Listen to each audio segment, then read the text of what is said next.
In a separate incident, a white teenager who carried out a racially motivated massacre in the US has pleaded guilty to murder and terrorism charges.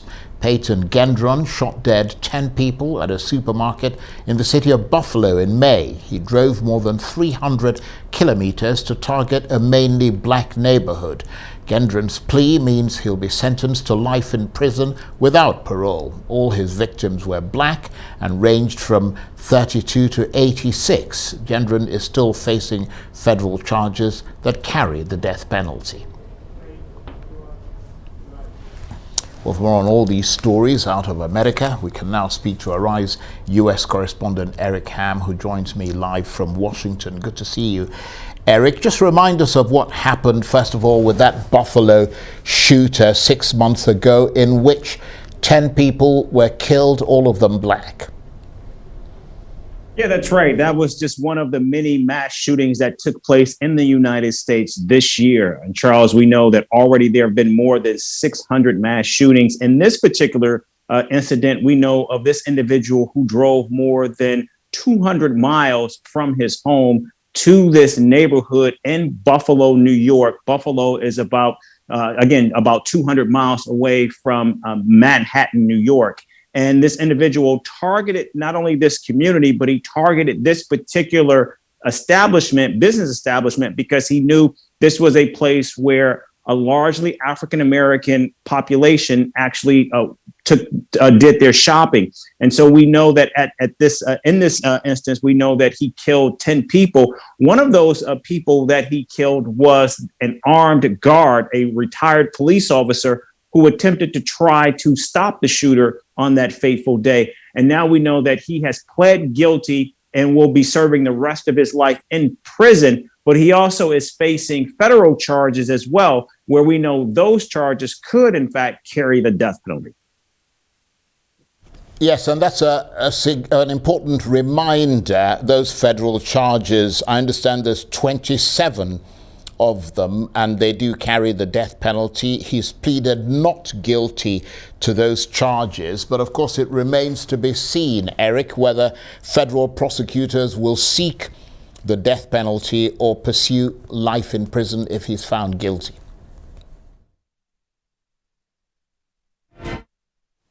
On federal death penalty cases, and then that moratorium was lifted during the Trump administration. And we know that under William Barr, the former attorney general, they began carrying out death penalty cases again. And so now it remains to be seen if, in fact, federal law enforcement will bring death penalty charges against this individual. It's quite possible they will, given the severity of what happened. And of course, this has been considered a hate crime. So, of course, those charges are far more severe. And so he could be potentially facing the death penalty in that case, in those 27 cases, which include both hate crimes and, of course, a murder, an attempted murder as well. And so now it will be a wait and see approach to actually what will take place in that particular federal case.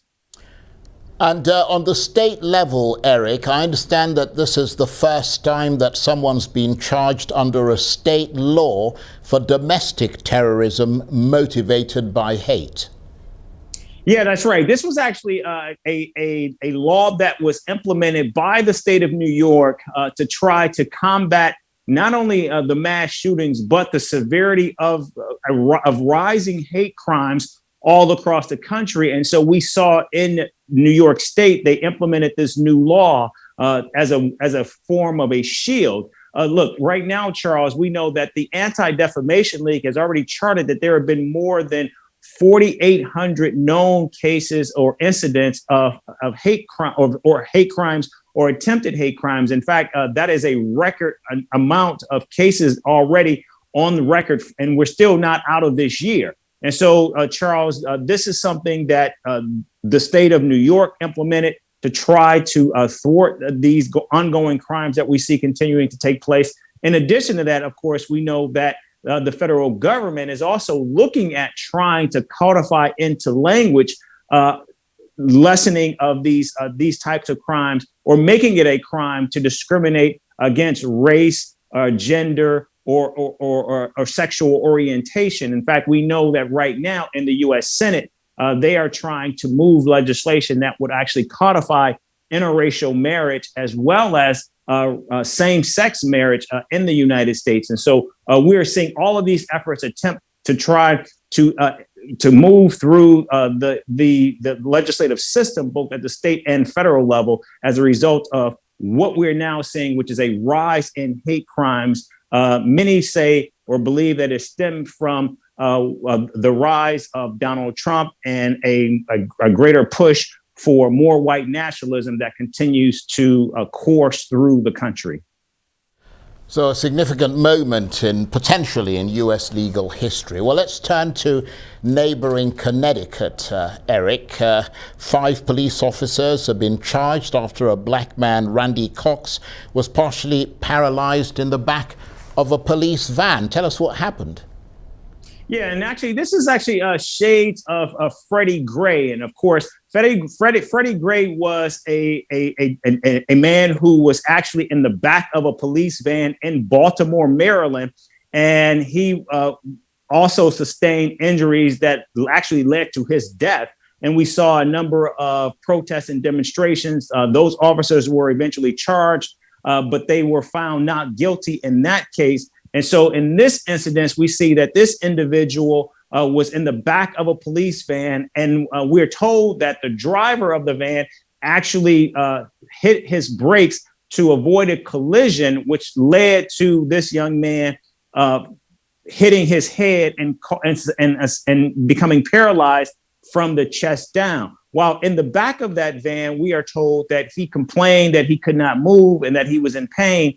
But the police officers mocked him, saying that he was not being serious. And of course, there was images of him actually being removed from the van, unable to walk. And so now what we're seeing is these officers have been charged at the state level. Each one of the individuals posted a $25,000 bond, and they are all out on bond as of yesterday. And in addition to that, Charles, we do know that as a result of this incident, that the New Haven, Connecticut police have actually implemented changes to ensure something like this does not happen again. So now they're no longer transportation through these police vans, but through police cruisers, and that now police must call a medical professional if any individual in their custody complains of any medical problems that they're having at that moment.